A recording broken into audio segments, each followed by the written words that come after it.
Aduh, gue belum bikin rekap 2025 dan gue harus bikin. Gimana coba orang-orang mau tahu kehidupan gue yang gacor dan hebat abis kalau nggak gue posting? Di mana-mana gue harus membuktikan satu dunia ini bahwa hidup gue itu keren dan gacor abis. Di mana-mana kalau misalnya aku udah foto, udah bikin video, kalau nggak aku upload apa gunanya? Bullshit. Semua orang juga harus tahu kalau hidup aku nih keren-keren dan abis-abis. Dan juga kalau aku mau posting, gue juga nggak mau asal-asalan posting.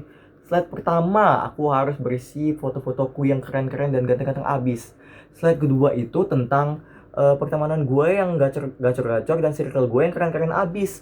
Yang slide ketiga sampai ke seterusnya itu berisikan foto-foto saya bersama keluarga saya supaya saya ini dianggap sebagai keluarga yang bagus, keluarga yang hebat.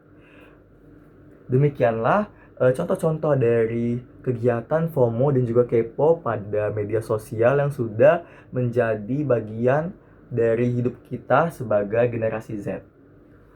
Terima kasih kepada Ibu Kholida sebagai dosen pengampu mata kuliah Bahasa Indonesia pada semester ini.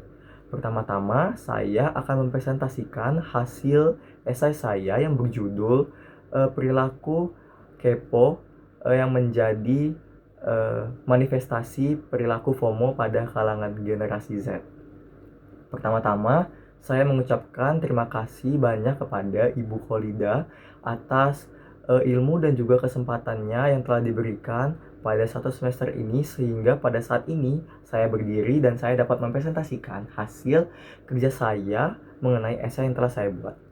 Pertama-tama di sini saya membahas tentang perilaku kepo, di mana akan berujung manifestasinya menjadi suatu kegiatan FOMO.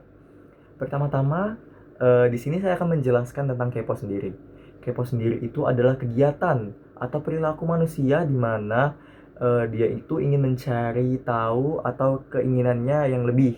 Di mana pertama-tama kegiatan kepo ini sendiri tidak menjadi suatu hal yang negatif.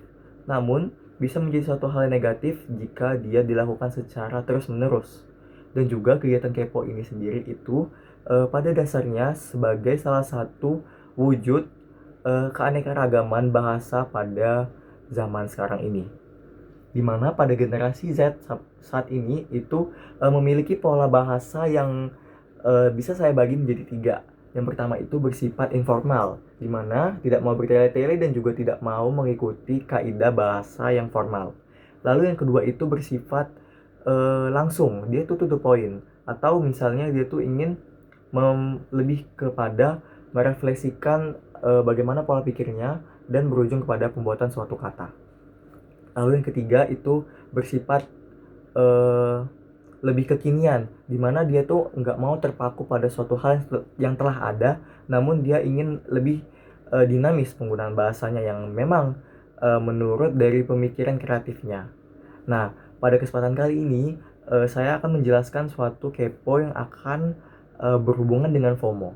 Dimana kepo sendiri itu adalah suatu kegiatan yang dimana rasa keingintahuan yang tinggi, yang dimana berasal dari bahasa Hokkien atau bahasa China yang dimana K itu sendiri berasal dari kata terjemahan ayam, lalu Po itu adalah wanita atau perempuan atau merujuk kepada seksualitas perempuan. Nah, jadi pada dasarnya arti dari kepo sendiri itu pada bahasa Hokkien itu berarti adalah perempuan yang suka marah-marah atau perempuan yang suka berbicara atau mulutnya lemes, atau bisa juga sebagai orang yang terlalu mengurusi urusan orang lain. Nah, bagaimana sih kaitan dari kepo menuju FOMO? Nah, FOMO sendiri adalah fear of missing out, di mana dia itu memiliki kecemasan kalau misalnya dia tidak bisa mengikuti tren yang beredar pada media sosial saat ini. Di mana media sosial itu berperan penting dalam membentuk karakter bahasa seseorang, di mana penggunaan bahasa sekarang itu lebih menuju arah yang dinamis. Pertama-tama, banyak sekarang orang itu yang ingin mengikuti tren pada saat ini, selalu melihat namanya handphone, selalu membuka notifikasi, dan selalu takut kalau misalnya dia itu terlambat dalam mendapatkan suatu informasi.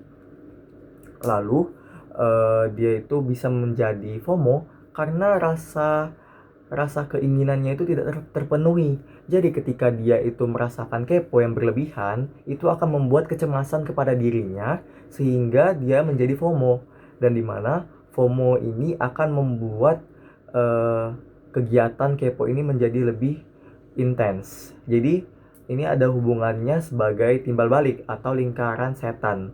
Dimana ketika kita merasa kepo berlebihan, kita itu akan menjadi lebih stres dan kita tuh merasa takut ketika kita tidak mengikuti tren pada saat ini, atau kita tuh lebih menjadi cemas karena kita tidak bisa mengikuti kegiatan story-story orang seperti yang sudah saya parodikan pada yang tadi, dimana dia ingin memparodi, yang dimana parodi saya ini dia ingin membuat rekap 2025, dimana dia takut kalau misalnya orang-orang tuh bakal ngira dia itu tidak sehebat itu, tidak sekeren itu hidupnya. Dia ingin membuktikan kepada orang-orang bahwa hidupnya adalah orang yang keren. Nah, itu contoh kegiatan FOMO yang diakibatkan oleh sikap kepo tadi.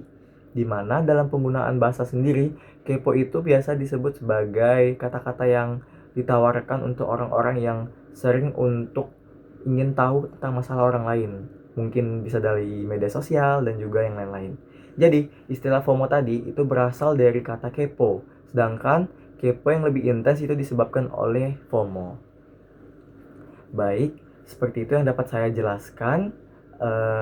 Saya akhiri penjelasan saya. Assalamualaikum warahmatullahi wabarakatuh.